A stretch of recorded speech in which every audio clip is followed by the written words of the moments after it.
बिस्मिल्लाहिर रहमानिर रहीम। हे समस्त जगतबासी, आज आमी शामीम आली चिश्ती आपनादेर सामने जे आलोचनाटी निये आसलाम सेटी हलो जे नबी आमादेर पारकांडारी। अच्छा, आमरा एई पृथिवीते एकटा जिनिस जानी कि जे नबीजी आमादेर पारकांडारी। अच्छा,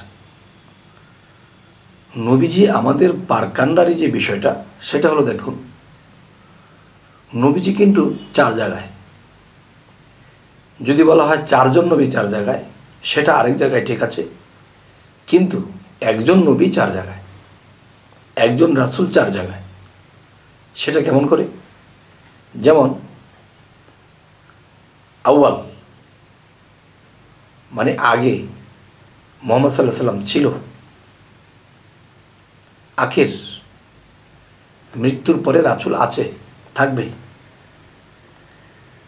जाहिर बास्तव रासूल आछे जा देखा जाए, बातिन गोपने रासूल आछे। आज एखन आखिर मृत्युर परे रासूल के पाबो, जाहिर बास्तव रासूल आछे बर्तमान, जाहिर अर्थ कि प्रकाश जा देखा जाए। अव्वल आगे नबी छिलो हजरत मुहम्मद सल्लल्लाहु आलैहि वसल्लम, बातिन गोपने रासूल आछे। ताहले चारजन नबी जेमन ईसा मूसा दाऊद जबरुल्लाह मुहम्मद रासूलुल्लाह, এই চারজন নবী শ্রেষ্ঠ। এই চারজন কিন্তু দেখা গেছে ৬০০ বছর পর পর পৃথিবীতে আগমন হয়েছে। তো এখন বলবো যে সেই চারজন নবী এখানে মিলাবেন না। এখানে কথাটা কি হবে যে একই রাসূল চার জায়গায়। আচ্ছা, যিনি ১৪০০ বছর আগে এই মানব দেহের বডিটা নিয়েছিলেন তিনি কিন্তু কাফেরদের অত্যাচার সইলেন, মানুষদেরকে বোঝালেন, অনেক লাঞ্ছনা বঞ্চনা হইলেন। তারপর কিন্তু তিনি অনেক মানুষের মধ্যে এই ইসলামটাকে রেখে গেলেন। কেউ ইসলামকে ধরে রেখেছে, কেউ ছেড়ে দিয়েছে। তো যারা ধরে রেখেছে তারা কারা? তারা সাহাবাগণ। আবার সাহাবাগণ কারে দিয়ে গেল? এরকম স্তর বাই স্তর ওলিয়া আউলিয়াদের মাধ্যমে এই শান্তি প্রতিষ্ঠিত এখনও রয়েছে। আর যারা অশান্ত করেছিল তাদের যে ভাইরাসটা এখনও আছে, তারা অশান্তি এখনও করতেছে। আর পক্ষ বিপক্ষ এটা থাকবেই, পক্ষ বিপক্ষ না থাকলে কিন্তু খেলা হয় না। তাই বলবো কি যে আউয়াল আখের জাহের বাতেন সাইরো জায়গায় রাসূল আছে। এখন কোন রাসূল আমার পারকান্ডারি, আপনার পারকান্ডারি? এখন আপনি একটু দ্বিধাদ্বন্দ্বের মধ্যে পড়ে যাবেন যে আউয়ালে রাসূল ছিল, জাহেরে আছে বর্তমান, এবং বাতিনে রাসূল আছে, আখের রাসূল থাকবে। তাহলে এই চারজন রাসূলের মধ্যে কোন রাসূল আপনার আর আমার পারকান্ডারি? আমি বলবো যে এই চারো জায়গায় যে রাসূল, এই চারো জায়গার রাসূল কিন্তু একই রাসূল, কিন্তু চারটা ভাগে। যেমন রাসূলের একটা রূপ প্রকাশ করেছেন মদিনার বুকে, মক্কার বুকে, যে মুহাম্মদ সাল্লাল্লাহু আলাইহি সাল্লাম সেই রাসূলের প্রকাশ্য রূপ ছিল। এলো আউয়াল, আগে ছিলেন তিনি। এখন জাহির যা বর্তমান দেখা যায়, জাহির অর্থ প্রকাশ যা দেখা যায়, সেটি হলো কি তাওহীদের মুর্শিদ আমার মুহাম্মাদের নাম।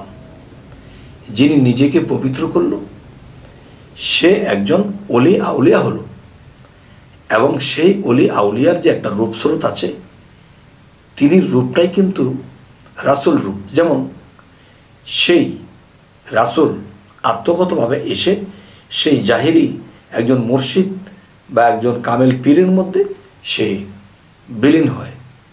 বিলীন যখন হয় তখন দুধের সাথে যখন চিনি মিলিয়ে দেওয়া হয় তখন জিনিসটা যেরকম মিষ্টি হয়ে যায়, কিন্তু চিনিটা দেখা যায় না, কিন্তু মিষ্টি অনুভব করা যায়। ঠিক রাসূল সেই পবিত্র মানুষের সাথে, সেই অলি আউলিয়ার সাথে, সেই কামেল মুর্শিদের সাথে মিশে যায়। তখন কি হয়? দুধে চিনি মিলিয়ে মিষ্টি হয়ে যায়। তাই কোনো অলি আউলিয়াকে যখন মানা হয় তখন রাসূলকেই মানা হয়, আর রাসূলকে যখন মানা হয় তখন আল্লাহকেই মানা হয়। তাই আজকের যে কথা, কোন রাসূল আপনার আমার পারকান্ডারি, এই চাইরো জায়গার রাসূলই আপনার আমার পারকান্ডারি। কেমন করে? সেটি হলো, দেখুন, 1400-1450 বছর আগে হযরত মুহাম্মদ সাল্লাল্লাহু আলাইহি সাল্লাম, তিনি, তার কাছে আল্লাহ কোরআন নাযিল করলেন, নবুয়ত দান করলেন এবং মানুষকে বোঝানোর মতো ক্ষমতা দিলেন।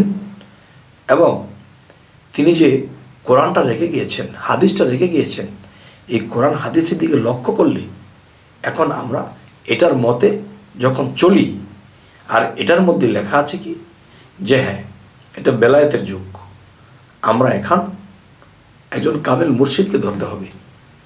সেই কামেল মুর্শিদকে যখন অনুসরণ করব, অনুকরণ করব এবং তার দেওয়া সাজেশন মানব, তখন রাসূলেরটাই মানা হয়। তাহলে বোঝা গেল প্রকাশ মুর্শিদের স্রোতটা, রাসূলের স্রোত কিন্তু এটা প্রকাশ্য স্রোত, এখানে মানলে সেখানে মানা হয়। এবার আসি যে আখিরের রাসূল, মৃত্যুর পরে রাসূল। মৃত্যুর পরে যে রাসূল সেটা হলো আত্মজগৎ বা রুহানি জগৎ। সেই রুহানি জগতে সেই রাসূল একটা রূপ থাকবে। সেই রূপটাকে মুর্শিদ রূপ বলবেন, চলবে। স্বরূপ বলবেন, চলবে। আচ্ছা, তাহলে হাসরের দিন বা পরকালে আখেরে রাসূলের স্রোত থাকবে কি? আপনি যখন দুধের সাথে চিনিটা মিলিয়ে দিয়েছিলেন, তখন আল্লাহর কুদরতে সেই দুধ থেকে চিনিটা আলাদা হবে। তাহলে চিনির একটা রূপ আসবে, সেই রূপে আখেরে থাকবে। তখনই আপনাকে, যদি আপনি মেনে থাকেন, প্রেমভক্তি করে থাকেন, তাহলে আপনি পার হতে পারবেন।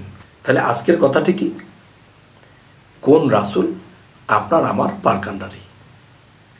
দেখেন, হযরত মুহাম্মদ সাল্লাল্লাহু আলাইহি সাল্লাম আমাদেরকে কোরআন হাদিস দিয়ে গেলেন, এগুলাকে লক্ষ্য করেছি, তারপর আমরা মুর্শিদ ধরেছি। মুর্শিদের মধ্যে একটা রূপ আছে। তখন সেই রাসূল আমাদেরকে কি সাজেশন দিয়েছে? তোমরা হাদিস এবং কোরআনের দিকে লক্ষ্য করো, আর এটাতে যা করতে বলা হয়েছে তোমরা তা করো। তখন মুর্শিদ ধরার কথা কোরআনে সূরা কাহাফের 17 নম্বর আয়াত এবং সূরা ফাতা 10 নম্বর আয়াতের মধ্যে আমরা পেয়েছি। তখন কি হলো? তখন আমরা দুইটা রাসূল পাইলাম। আরেকটা রাসূল, সেটা কি? আউয়াল আখের।